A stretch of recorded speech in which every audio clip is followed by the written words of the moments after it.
Okay, very good.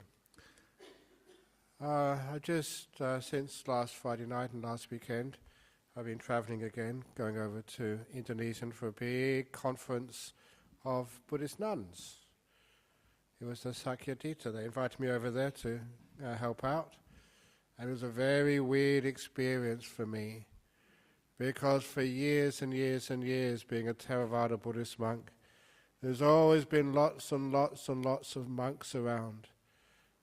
But for the first time, I was at this conference, and there were just nuns. I was the only monk there, which was weird. But I did have one advantage, because I always look at the positive side of things in life. And the one advantage was that I never had to queue for the toilet. I was the only one of the only male people there. Those poor old nuns were queuing up, but me, there's no one in there. I was the only male hanging out with the nuns. But one of the things, obviously, I came back with a bit of a cold, a bit of a sniffles, and just working a bit hard. But this is just what you have to do in life. Even monks work very hard. But looking for a topic of the talk this evening, I was reminded of a little saying, which was one of the little sayings on the T-shirts, which we printed some years ago. And that was, don't worry, everything's out of control. And that's what I'm going to talk about today, because usually people say, don't worry, everything is under control. And that is one of the biggest lies in the world. As a monk, I have to tell the truth. And it is out of control. And it's wonderful that it's out of control. And in fact, it's the most beautiful thing in the world that life is out of control, which means how it evolves naturally rather than being created and caused by some powerful being, whether that's your boss or your control freak husband or parent or whatever.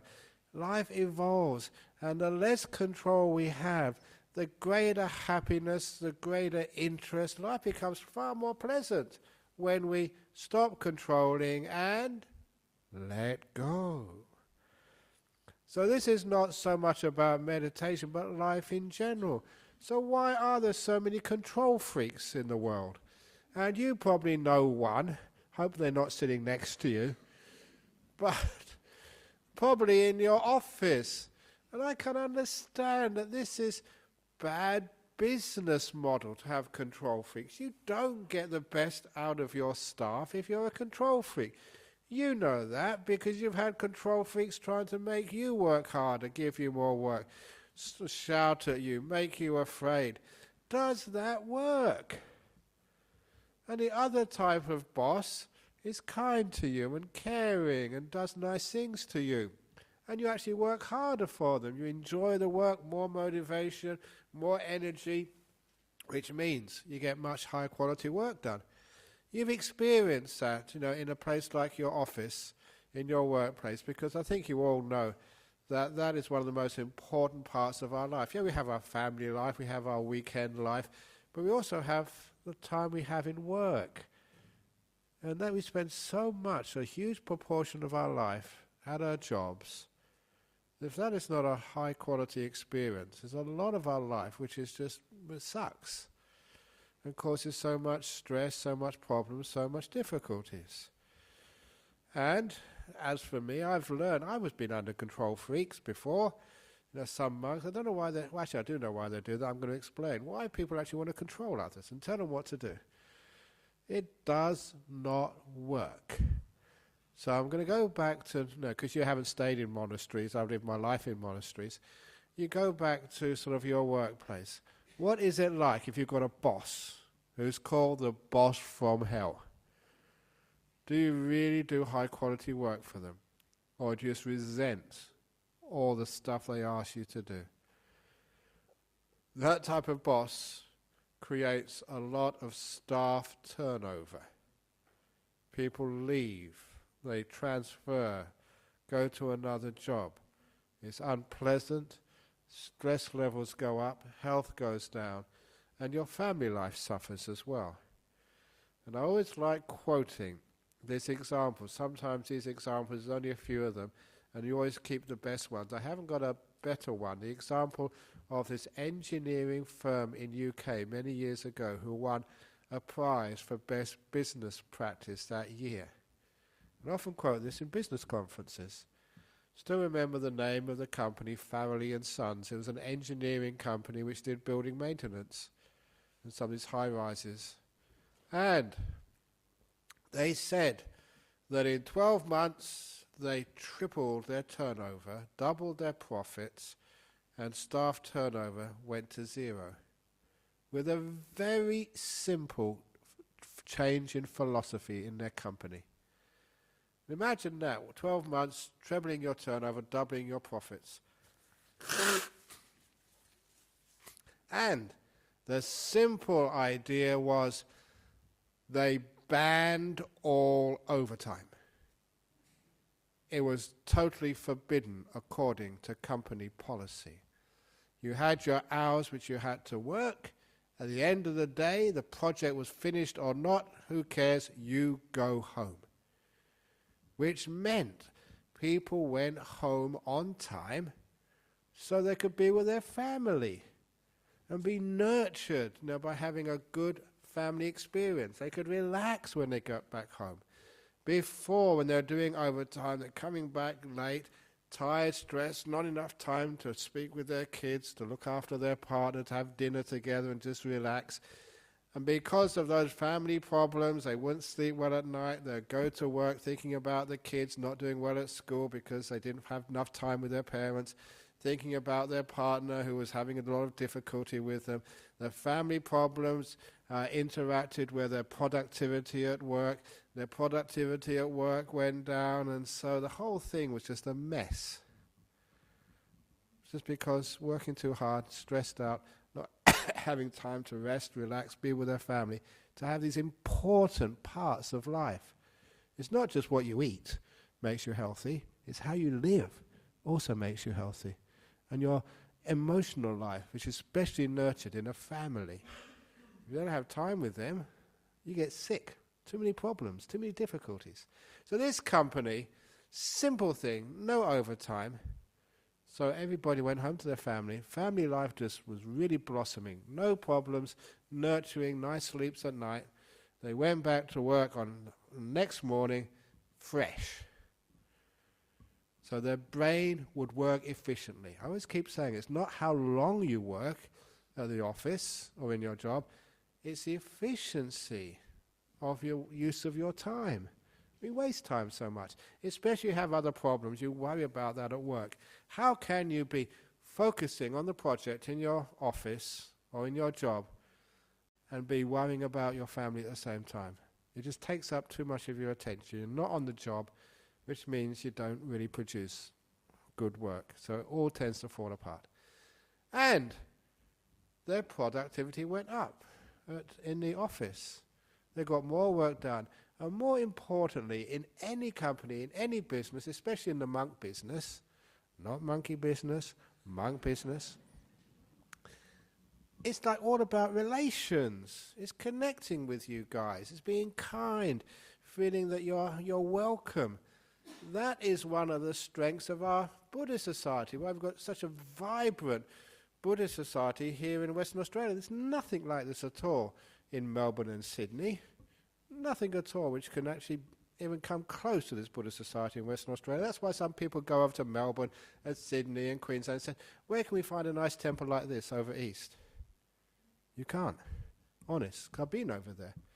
And the reason is because we really want to forge those social values as well. So you feel welcome. This is what has made our company, our Buddhist society, very popular and very successful. And of course, in a business, you do need that friendship, that warmth, which, to your clients, to your suppliers, that counts for a huge amount in business success.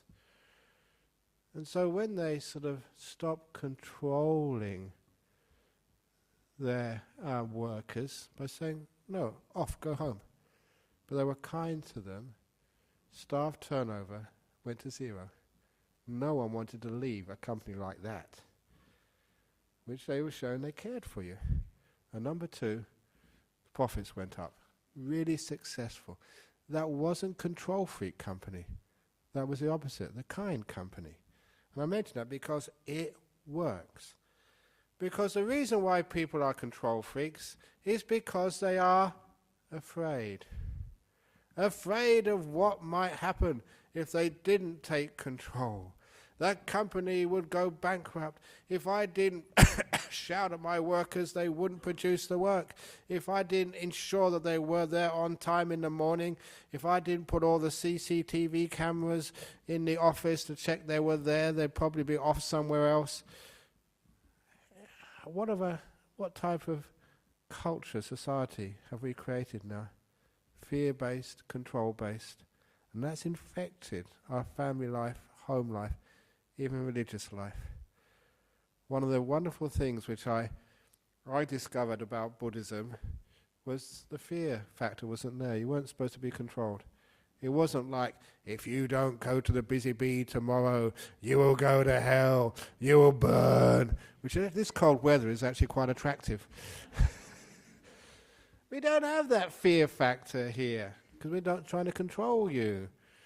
That's why you don't even take your names, when you come in here. So everyone is welcome, and you can come, you can go, you don't have to be afraid. You don't have to be sometimes people ask me, what's the etiquette when you come to the temple? Whatever you want to make it to be. And sometimes people say, hang on, Ajahn Brahm, can you actually make it? I want to know what to do, I don't want to offend you. People have been trying years to offend me. They haven't succeeded yet. I've had stones thrown at me. I had people... this is a good old story. Here we go. Years and years and years and years and years ago, when our vehicle was an old VW, the old VW buses, the combi vans. And I don't know where I was going, but it was along the old Leech Highway in the middle of summer, 40 degrees, no aircon in the car. We couldn't afford that. It's just an old bomb of a car, but amazing how well it worked. And because we prayed for it every day, so that made sure it didn't break down. And had the windows open, and it came to one of the intersections, I don't know where, so about 3-lane highway, and we were on one line at the red light, and another car of young kids, maybe 19, 20-year-olds, they pulled up in the car next to us, just that age of boys, and they saw there were these monks in the car. I was actually quite proud, at least they knew we were monks. And this is, I know why, because they got out a magazine. And I was in the passenger seat with the window open. They were just maybe a couple of feet away. And this guy was calling at me with his mouth open, with the magazine open. Look at this, look at this, look at this. It was a copy of Playboy. That's how I knew that they knew we were monks.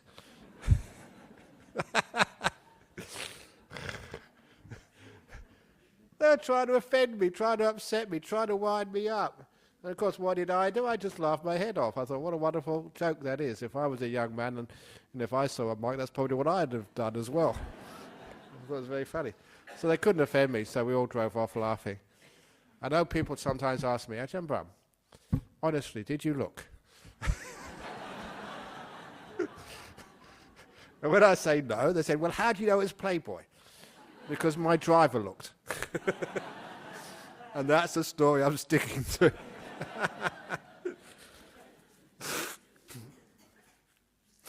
But that's why you can't be offended here.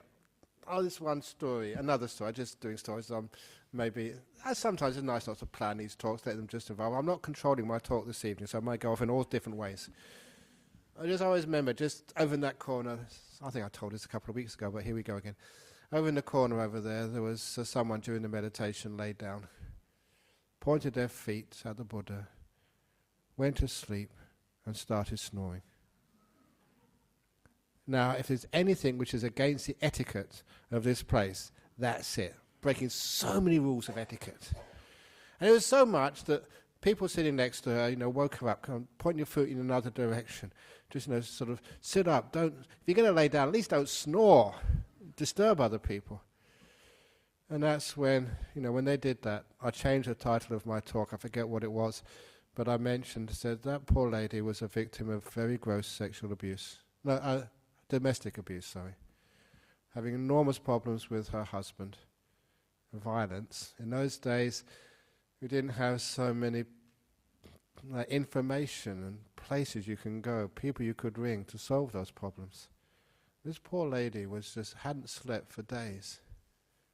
And she came in this room here on a Friday night, and she felt, for the first time in weeks, safe. And she just lay down, quite naturally, went to sleep. In the first time in weeks, she had a safe place to relax. And when I told people that, then they understood what etiquette is. Compassion, kindness, not all these rules and regulations which are supposed to control you. Compassion is supposed to be sensitive to the time and place, to the environment, to let it go, for goodness sake. Just like those guys showing the play, but they're just having fun, they're just guys. I would have done the same, you'd have done the same.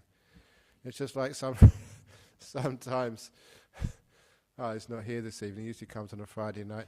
Some of these people I've known for such a long time, my generation, you know them, and when they have kids, I love telling their kids what their father did, what they really did. I did that to my brother once. I was visiting him. He had, a son and a daughter. They're about 6 and 8 or something. And my brother was doing something else in his house, and I started talking to my nephew and niece what my brother got up to when he was their age, all the naughty things he did. And they were really fascinated. Tell us some more about our dad, because he never tells us that. And then he came into the room. He said, "What are you telling my children? I've been doing all these years trying to teach them not to do those things," which he did himself. And I knew because I was there at the time. So what I was teaching those kids, don't try and control people so much. Inspire them. That's the way we sort of encourage people and get people to be much better, to love them, care for them. Those are the rules of etiquette. And so sometimes we have all these rules of etiquette, just makes people so afraid and tense they don't even want to come into a place like this. They're afraid. This is a religion. They have this idea of religion as being some of the biggest control organizations in the world. Controlling your marriage, who you can marry. And if you don't marry the right person, you can't come and do the marriage in this center. Controlling just, all of your ethical choices. Have you ever noticed, if you come here long enough and you've actually understood some Buddhism, we never ever tell you what to do. We advise you, give you some guidance, so you can make that decision for yourself. It's a path of empowerment, not of control. And when you get that idea, empowering people rather than controlling them, not telling them what to do and punishing them with excommunication, scoldings, having to do penances, all that sort of rubbish. We don't have that.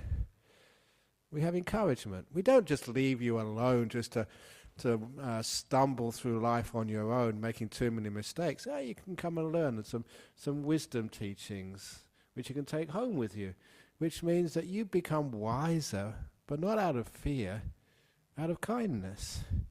That is the way, instead of control.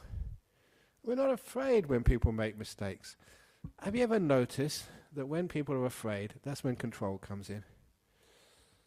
And when it's control, that's when you make the mistakes. You're afraid of making the mistakes, you control, and then you make the mistakes. It's just so obvious to someone like myself. I was supposed to just come back from overseas, supposed to go overseas again in 2 or 3 weeks for a little conference of meditation masters in Korea. But I just found out yesterday that conference, which poor old Korean monks spent so much time and energy organizing it, has been cancelled because of the MERS epidemic in South Korea, the Middle East respiratory system. And I thought, that's so much overreaction. I know there's about 160 people have been infected by MERS over in Korea. What's the population of Korea? It's actually a big country. I don't know, maybe is it, say, 50 million? Sorry? 40? Any advance on 40? 48? Do I hear 49? Do I hear 50? I know, it's roughly about 45 million, say. 45 million people. 100 and say 200 people have got SARS. So, not SARS, MERS, sorry. Let's get it wrong. So 200 out of 45 million. So that's 1 in 5, was it 1 in 200,000 chance of getting, no more than that, is it? 200, yeah, that's about 1 in 200,000 chance of getting MERS. I'll take those odds any day. 1 in 200,000. Why are people so afraid? Because of fear. That's where we get control. Because of control, that's why we don't have any happiness. Our immune system goes down and we get these diseases. I was always influenced when I was a student. I read widely, and one of the authors I read, just because he was weird, was Edgar Allan Poe, if you know him. He did these really weird, almost sadistic, demented, kinky little novels about the pit and the pendulum. That was one of my favorite ones. Where they had this big pendulum, this big like knife going backwards and forwards, and every time it swung, it got an inch lower and an inch lower and an inch lower. And this poor guy was tied underneath, getting lower and lower and lower and lower and lower. Really weird ideas this guy had. That's why, but he was actually quite a famous author. He was innovative in what he did. Very exciting, some of his novels, well written. But the one I remember was The Mask of the Red Death, novel he wrote. And to understand what was happening in Europe in the Middle Ages, was it 1500, 1600, there were so many of these plagues which decimated, literally, I think, wiped out more than half of the population of Europe, even more than that, I think. My history is a bit gone now. But in this little novel, he was actually going back to the idea which people had in those days, that these diseases were caused by demons, these evil spirits, who would actually do this on purpose. And in his little novel, they had the meeting of all these demons. And this was a part I thought, this fellow was onto something, this Edgar Allan Poe. Because they had the demon who went to Paris. And in this forest, they always reported on how many they've killed. They said, how many did you kill? He said, I killed 500. For Berlin, I killed 600. London, I killed 400. Paris. And they all compared. And then there was one of the demons. He said, I forget where I was saying Rome. He said, I only killed 200, but fear killed 2,000. And when I saw that, I said, wow, now that is really powerful. When it's diseases, the disease of MERS will kill so many, but fear will kill twice as many, at least. If you understand what I'm talking about. The fear makes you tense. The tension is bad for your health. You make mistakes because you're not relaxed. That is why we have the problems. Control is bad for your health. And it's also bad for your spiritual growth. It's bad for your families. How many of you are in a relationship where you feel controlled by your partner? What does that feel like? That really sucks. It's not a really beautiful relationship at all. But why does a partner control you? They're afraid. They mix up fear with love. Well, I'm caring for you. I don't want you to get hurt. That is not love. That is fear. And of course, you know what happens then? The relationship just busts. What they're afraid of happening occurs. I've seen that too often. I'm a monk, okay? I don't have a relationship with girls or boys or anybody. I have a relationship with all of you. But I've seen this, just how the thing you're afraid of, because of fear, you make happen. You're afraid of this person leaving you, so you control them, monitor their moves, and they feel so stifled, so imprisoned in the relationship, they can't stand it and they leave. the thing you're afraid of, you make happen. And I also remember just this other little story. It's a classic old story. I wrote about it in the first book, Open the Door of Your Heart, which was the story of when I was a kid, growing up, and as a teenager, or no, even later than that, young man, I was a Buddhist, but it was so hard to see anything which was Buddhist. Buddhist books, Buddhist talks, especially anything Buddhist on the TV. And the only thing which was remotely Buddhist was, the beginning of that TV series Kung Fu, if ever you remember that one. And because it was supposed to be a Buddhist monk and Buddhist training in China, I still remember one of my teachers saying, "This is Buddhist, why is there always a fight in every episode?" Which is a valid point. But I would watch that because it was the only thing remotely Buddhist on the TV at the time in England in 1972 or 3 or something. And I remember one episode. I'll always remember this because this taught me actually the nature of fear.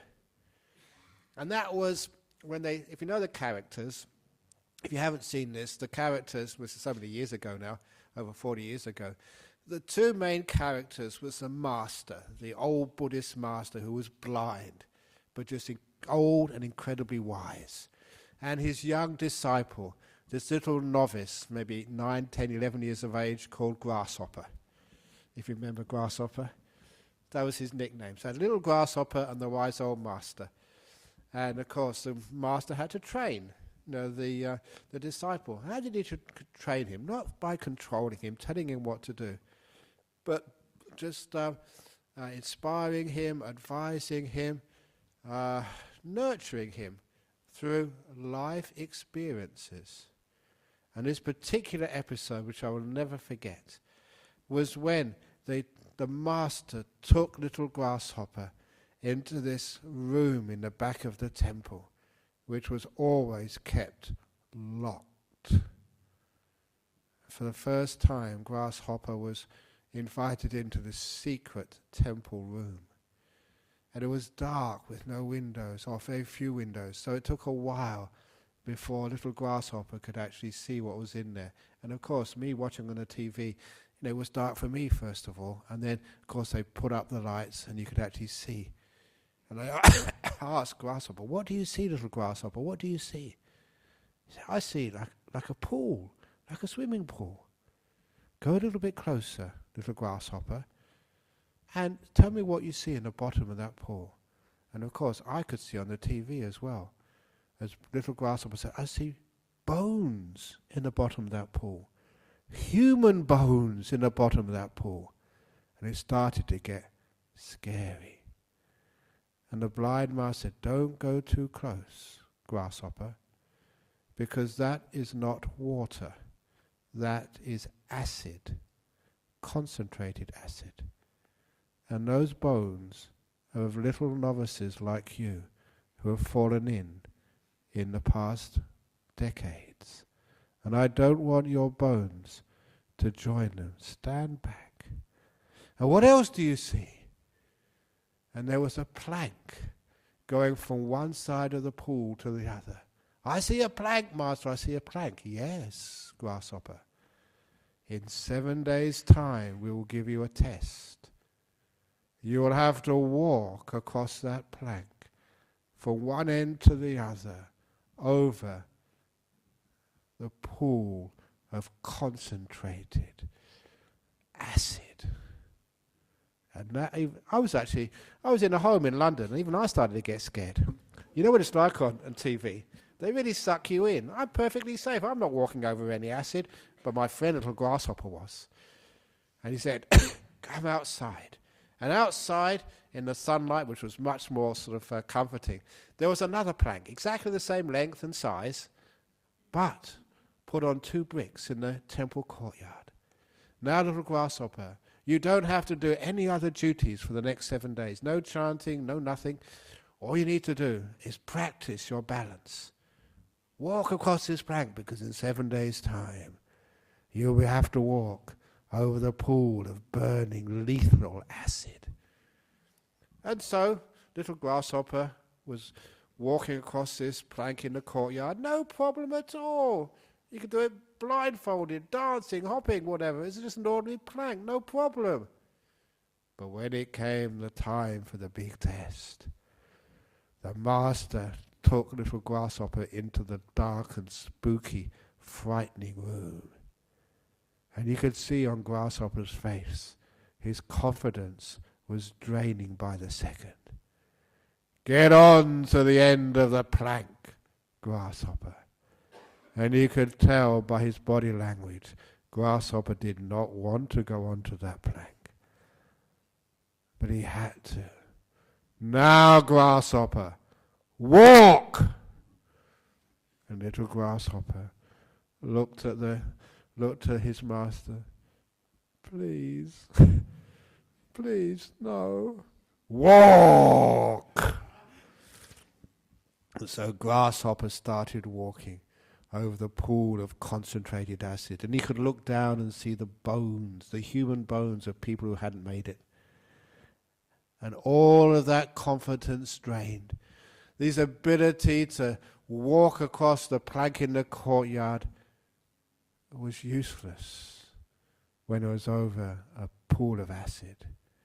You could see him start to shake and then to wobble. And as he got closer to the middle of the pool of acid, you could see his knees start to give way. He was losing his balance. And he started to sway so precariously, it looked like he was going to fall in. And then, they had the adverts. The commercials.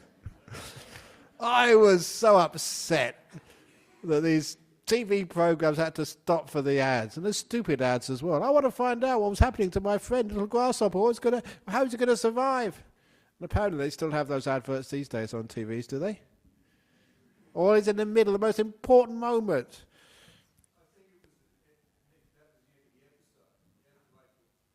No, they wouldn't torture me like that. I will never watch that TV channel again. No, it wasn't the end of the episode. It was a commercial break, only 5 minutes, but it felt like half an hour. But eventually we were back again into this. And as always, I think they still do this. They go back a couple of seconds, so to this point where they left off. A little bit of a rerun. And so you saw him just in a quarter of a way across, start to be a bit unsteady, start to wobble a bit, start to sway, and he got to the point he was about to fall in. I thought, what's going to happen? And he fell in. He fell into the pool of acid. And oh my God, what's going to happen to my friend? And the master, the great compassionate monk, was laughing his head off. What sort of compassion is that? And little Grasshopper was splashing around, and I noticed, and Grasshopper noticed about the same time, it wasn't hurting, it wasn't burning. And that's when the master stopped laughing and said, it's not acid, Grasshopper, it's only water. We threw the bones down there for special effects. And then when Grasshopper and I were trying to figure out what was the purpose of this lie, this deceit, and he said, Grasshopper, why did you fall in? When for a week you've been able to walk across the same size plank in the courtyard without falling off once. Why did you fall in? Fear pushed you in, little Grasshopper. Only fear. And I thought, what a wonderful teaching that was. Fear makes you fall in. Nothing else. Fear makes you fail. Fear breaks up your relationship. Fear stops you being happy. Only fear, nothing more. Wow, what a great teaching that was. And that's one of the reasons why I decided I'm not going to be afraid of anything. Be fearless, nothing to lose. That's why I got nothing. You got nothing to lose. So, a lot of times people keep telling me, just giving public talks, that's the most frightening thing to do. Why? I'm not afraid when I give talks. That's my life these days. Actually, sometimes if I have a free evening, which is very rare when I don't give a talk, I'm pretty sure I talk in my sleep. just what I get used to. But if ever you're giving a talk in public, presenting to your company, giving a talk to someone, which we all have to do these days, Why do you stuff up? Fear. Only fear stops you talking. Some of the young monks, when they gave their first talk, said, look, you can talk to me for hours. You don't feel afraid. It's just the same here. Stand up, sit up here, and just talk to your friends. That's all it is. You relax, you're not afraid. And then something beautiful happens. You can communicate to people. So fear is the problem. Why? Fear of failure. Fear of what people will think about you. Fear of blame and criticism. For goodness sake, no matter what you do, you'll always get criticized. Even if you're the most perfect person in the whole world, you'll always get criticized. Here. Welcome to the so whatever I do, I'm going to get criticized, so I don't give a damn. I'm going to do what I like. You can criticize me anyway. So I get a lot of criticism, but I don't mind, because I know that you can't avoid that. That's part of life. So that means you can mess up, stuff up. And I realised this. I was logical. I was a scientist, trained at Cambridge. I thought to myself, look, if you stuff up, giving talks, brilliant, great, then I can just stay in my monastery and meditate all day. It'd be wonderful. People have said, because there was actually a few people from Korea at the nuns' retreat, perhaps this sniffle is the start of MERS. Are you afraid? So I use that. So I'm a bit tired. So remember, this could be MERS. So after the talk is finished, no questions, please. That means I can go back to bed early. Using my phone, because I wanted to go to South Korea and it's now been cancelled. And people said, aren't you afraid? I said, of course I'm not afraid. I don't run by fear. I always see the positive in things. I told people over in Singapore last night, I gave a talk there, and I said, look, because I thought I was still going to South Korea, if I go to South Korea and I come back through Perth airport and they say, you've been in Korea, you better go to quarantine, and they find I've got something, wonderful. Quarantine is just like a meditation retreat. You really get looked after, nice beds, no one to talk to you, you can't come and ask me the questions. Cecilia can't sort of get me to get involved in the conference, and the Buddhist society and people overseas can't invite me. I've got a good excuse to say, sorry, I can't go, I'm in quarantine. Oh, what a beautiful rest that would be. You always see the positive side of things, which means you don't have fear. Fear is always thinking something might go wrong. That's one of the other little sayings I have. In that book, Don't Worry, Be Grumpy, I wanted to go for Don't Worry, Be Hopey. That's one of my sayings. Don't worry, be hopey. It's a brilliant little thing you can actually, one-liner, which changes your whole life. What it means, what is worry anyway? What is fear? Fear is looking to the future and thinking about all the things which will go wrong. That's all it is. A negative attitude towards the future. Fear, that's anxiety. It's going to go wrong, it's going to go wrong, it's going to go wrong. And that creates the wrong. So if you worry about things, you create failures and problems and difficulties. Ask any psychologist. You don't ask a psychologist, ask yourself. You've been there, done that. So don't worry, be hopey. Hope is looking at the future and with a positive mind, all the things which might go right. So you've got a choice. You're looking at the future. If you are one who plans for the future, looks for the future, I've been trying to tell you not to do that, but you're so disobedient disciples. I go to plan B. If you can't live in the present moment, you're going to think about the future. At least think about the future with a positive mind. Be hopey, which is the opposite of worry. Don't worry, do the opposite. Look at the future with a positive mind. And this is not being stupid. It's not being irrational. It's not being sort of crazy. If you look at the future with hope, you create a far greater probability of positive outcomes. This is not even psychology, this is quantum physics. I keep on mentioning this. People create the future, or they create the present actually, by how they perceive this moment. The observation collapses the Schrödinger equation to create reality as we know it. And because your observation, literally not just seeing, but the way you see it, creates reality, that is fundamental theoretical physics. This is hard science. Some scientists would object to me that I'm interpreting a little bit, but this is how I understand a basic principle of quantum science.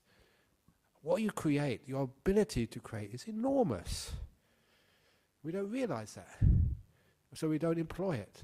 Actually, we don't employ, we don't sort of use it. So we allow ourselves to be negative. We create negative outcomes.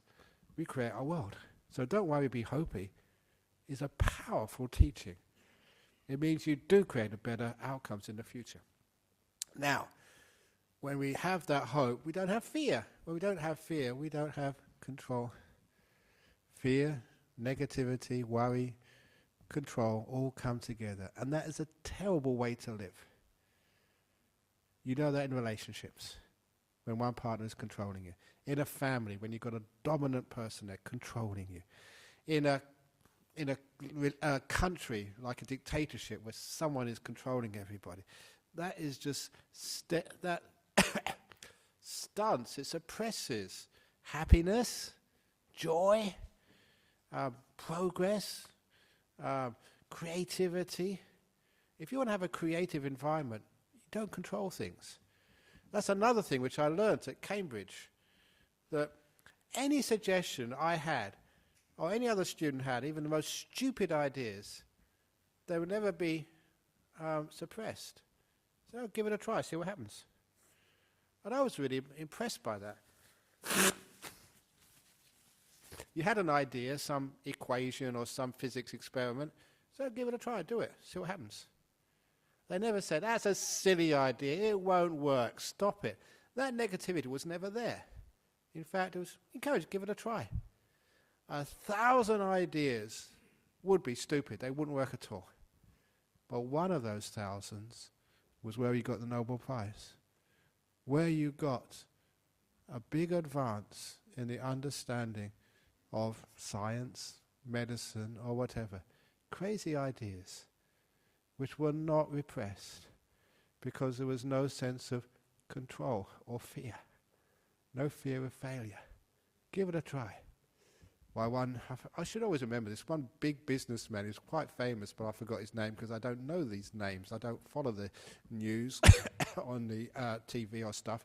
But he once told me, I went to this really prestigious conference. I get into some really good gigs as a monk. If you really want to have an interesting lifestyle, become a monk or a nun. Honestly, the things I get up to as a monk or a nun, you know, I was an honorary nun. I was an honorary nun over in sort of Yogyakarta. But I got this invite once to go to Hayman Island, which is this really 6-star resort. You have to be incredibly wealthy to go to those places, for a leadership conference with Kevin Rudd, Julia Gillard, Brumby was there, Anna Bligh was there, and all these big business leaders were there. And that was, you know, when Kevin Rudd was Prime Minister. Wow. All expenses paid, seeing all these big shots.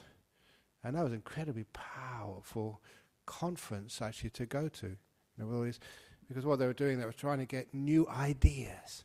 And that's why they invited me. Out of the box, new ideas, anything goes, give it a try. But one of the people I remember on the way back on the chartered aircraft was actually saying to me, he said, we don't call it failure anymore, we call it forward failing. I thought it was a brilliant idea, and that's one of the things I got back. Forward failing, you give it a try, you're not afraid to give something a try. It doesn't work out, but you've gained a lot from that. You're not afraid, which means you don't control, which means you have this beautiful flowering. When I was over in that, there's an article in the Bangkok Post, I think, about business stuff, which Cecilia was mentioning. There I just mentioned in this conversation with these business leaders in Bangkok, CEOs, that it's like the idea of let 1,000 flowers bloom. And I never really understood that simile, and they started explaining to me what it means, 1,000 flowers bloom. Throw the seeds everywhere. Millions of seeds, billions of seeds. Most of those won't flower.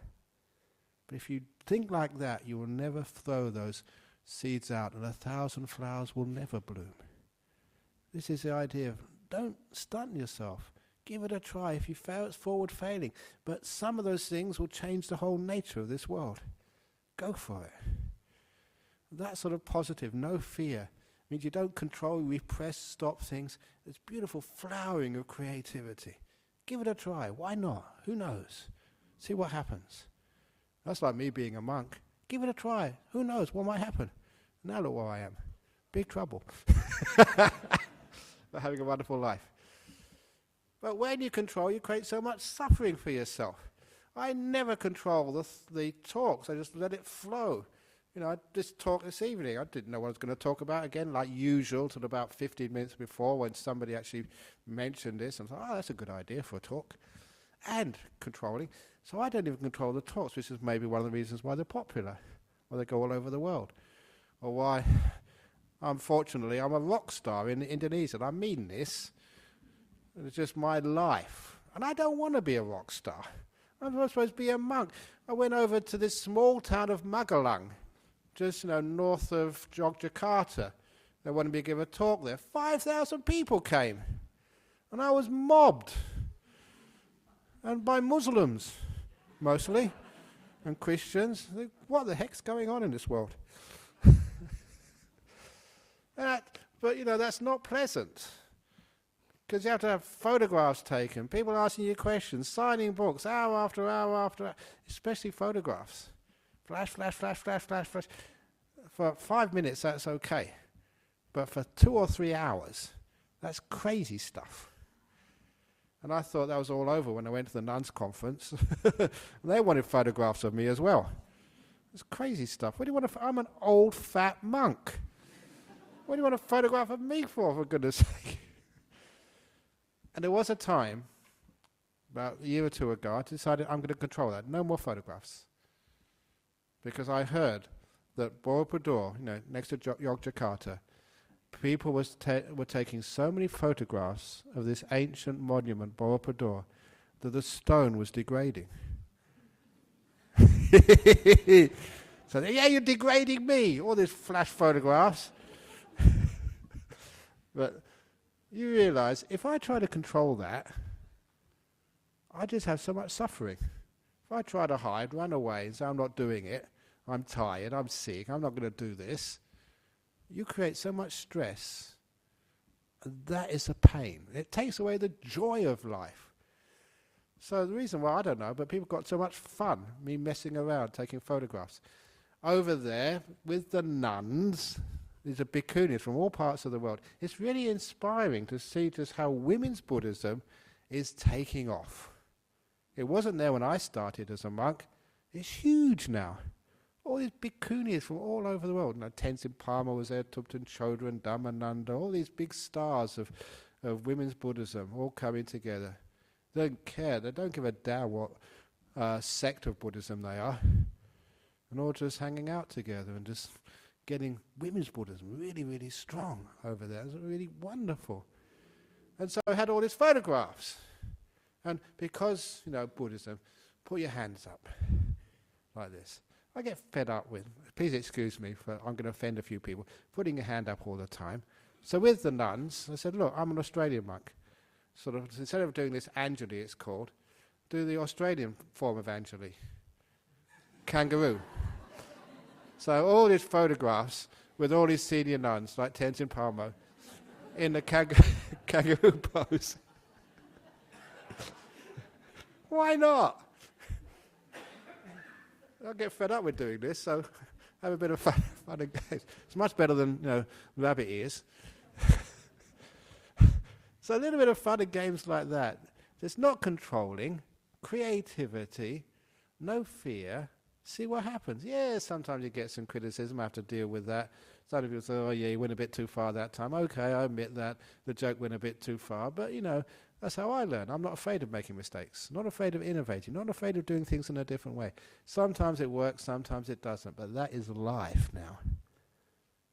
If you're under control, you're not alive. If you get rid of your fear, no control, just let it evolve, see what happens. No fear of the future. Be hopey. Don't worry. Then you find your life really takes off. I haven't mentioned meditation, it's so important. Control freaks in meditation. Oh my God, that really makes me really sad. People try and control their minds. And if you've been trying to do that, those overseas, listen to this online. If you are a control freak in meditation, you can sit for many hours in meditation. Ajahn called that chicken meditation. Because he told me chickens can sit on the eggs for 5 or 6 hours without moving, and they do not get enlightened. So just sitting still is not the point. The point is just what's going on inside that physical stillness. Is your mindset, are you controlling? And there's too many people who even meditate with so much control. Why? Fear. Afraid. And the whole point of this meditation is letting go of that fear. Relaxing, letting go. And then, if you try and control, you can't last very long. You get so tense and tight and sick, and you get angry afterwards. Some people tell me this. My husband came home from a meditation retreat, not this meditation, other types, and they're worse than when they went. More angry, more stressed, more tense. What the heck is going on? That's not meditation. Relaxes you, no fear. Imagine having a life without fear. I don't mean like stupid, like just walking in front of a bus. I'm not afraid of dying. I mean just the usual stuff of fear, the stupid fears. A life without those stupid fears. Imagine what it would be like, feeling so free and happy as well. And inventive, creative, interesting. Control, I say, is like you have a book, a novel to read, and you want to find out who did it, so you read the last page first. That's called control. So no, just let the novel of your life just evolve. Be hopey. Just see what happens on the next page, but don't go too far ahead. And if you can do that, you understand the beauty of life, the freedom of life. And then you're far more successful, far more healthy, far more happy. When you control, you're going to be in big problems. And you're going to be one of those other terrible people we have in this world, the control freaks. You know what I mean? You've met too many of them. And you know that, to a certain extent, you're one of those control freaks. Let it go. Learn how to relax. Learn how to be peaceful, be kind. And you find in life, as in meditation, you bliss out. Especially in meditation. All the control in meditation, which I did in my young years, was such a waste of time. You let go, sit down, see what happens. Then you get blissed out of your heads. Third noble truth, the way to enlightenment is letting go of all wanting, all control. Let go. Great teaching of the Buddha. Now you know how to have a happy life. At least you may not get all the way, but please don't control your kids so much. Love them without controlling them. And your poor partner, please love them. Don't control them. Don't be afraid of them. Trust them. And they get into trouble. You get into trouble, but this is how we learn. Mistakes are part of life. Don't be afraid of making mistakes. And then you don't make so many. Be afraid of making mistakes is control. And then we make heaps. Just like a little grasshopper. Fear pushes you in to the water. Makes you lose the path. Only fear, nothing else. Thank you for listening. Thank you. Thank you. Okay.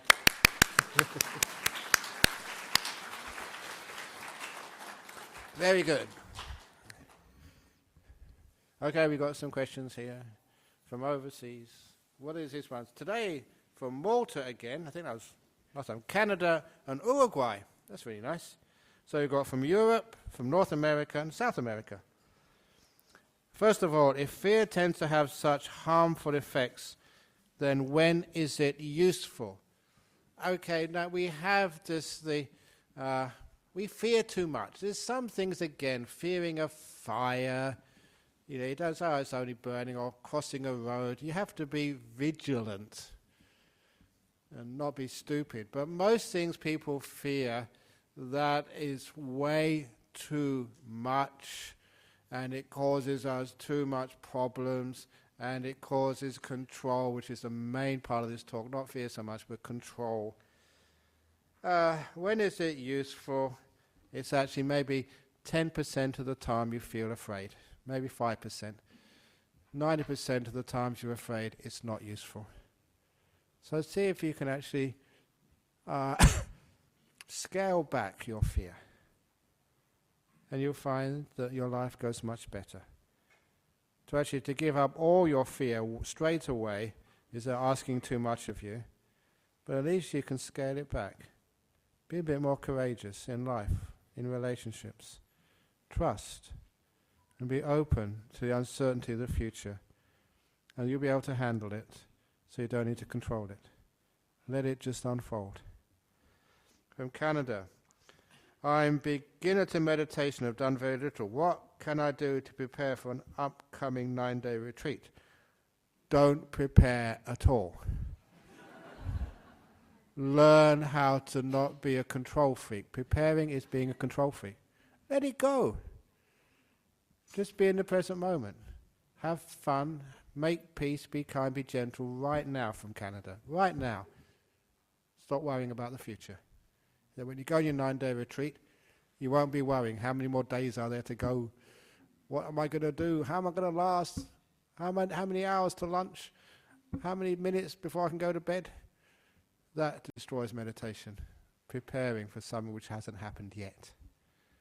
Please remember from Canada, as I say, I didn't say it this week, amazing. In the meditation, now is the only time you can do anything for your future. Right now. So if you want to prepare for your upcoming 9-day retreat, right now, this moment, make peace, be kind, be gentle. That's the best you can do for future. Right now. Not sitting, exercising. It's actually learning how to be in the moment and not being afraid. That's the best thing to do. Dear Ajahn, sometimes I think I have a responsibility. Then I realize I'm just seeking control. How do I differentiate them? People these days are far too responsible. I want to start a society. Irresponsibility Anonymous or something. Or the Irresponsibility Club, where people can be irresponsible. Wouldn't it be wonderful to have one day a year when you're irresponsible?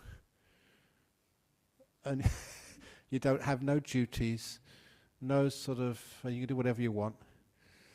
And imagine doing that, no responsibilities for one day. Nothing to do, nowhere to go. We actually can do that. We have irresponsibility retreats at Jhana Grove. They're called Ajahn Brahm meditation retreats. We can be totally irresponsible. You can't get a good mobile phone message there, so you can't actually get contacted by your boss or by your husband or your kids or parents or something. No one can get to you. All your responsibilities are taken away from you. You can't do anything. You can't be responsible. And look, whenever I go overseas, I never take Buddhist Society of Western Australia with me, nor Bodhinyana Monastery, nor the Dhammasara Nuns Monastery. They can't fit in my bag. This is actually what I take overseas. I can't fit it in there. So I leave it in Perth. I am a very irresponsible monk. Which what I mean is, when I'm there, I give it everything I've got, but then I can leave it afterwards. Sometimes we're in the prison of our responsibilities. It is the bars which confine us. I don't mean you don't care. Be compassionate, be kind, be reliable, trustworthy, but don't be responsible. Buddhist Society of Western Australia is not my baby. Even though I'm the spiritual director. It is our baby. I'm not responsible for it. We are. And if you change your attitude like that, a lot of what you are imprisoned by fades away. Okay, very good. Thank you again from overseas. Any questions from here? Oh, okay, go on. I thought I'd get away. I'm not going to be responsible for my answer. I just remember Krishnamurti was giving a teaching once in a large auditorium, and there was a person who was up in the loft somewhere, and Krishnamurti was talking about fear and being free of fear, and a man stood up in the loft and said, "If I didn't have fear, what would stop me from jumping from this loft? Fear stops me." And he said, "That, sir, is not fear, that's intelligence." So we don't really need fear to operate, I don't think. Yeah, just need but that. sometimes, really, is it fear? Who knows? By jumping from the balcony, who knows what might happen? Now, I shouldn't say that, because sometimes some people might actually do that, because like Ajahn Brahm says. No, that may be not the best simile, but there's so much things we say that intelligence can be confused with knowledge and learning. And this is one of these sayings: never allow that knowledge and learning to stand in the way of truth. And also innovation. Because our knowledge and learning says this is impossible, it can't be done. But then, when we're free of that fear of failure, it can be done. Our knowledge and learning is sometimes confused as intelligence. And it hinders us. We've learnt, this in Asia, many people have learnt women can't become full Buddhist nuns, bhikkhunis. They've learnt that. Standing in the way of progress. Learning what you've been told. Culture is sometimes not intelligence. And it's only going past that fear of the new, the strange, which stops us being free. Just like, I should have said this simile, because it fits in a nice place to stop. A prisoner who's been in jail for 40 years is afraid of freedom, would rather stay in jail and be controlled. It's a dangerous but liberating to actually be free of fear. We all know outside of prison is far better, but sometimes we make our prisons, we're comfortable there, and our fear, the fear of what we haven't seen and understood, stops us from being free. Da, da, da. Okay, that's a good question. Thank you for that. Okay, so now let's finish off by paying respects to Buddha, Dhamma and Sangha. And remember, I have a cold and it could be MERS, I'm not sure. So if you have a question to ask afterwards, it has to be really important, because I just came back this afternoon, long trip, so please leave me alone. It's not going to work, I bet.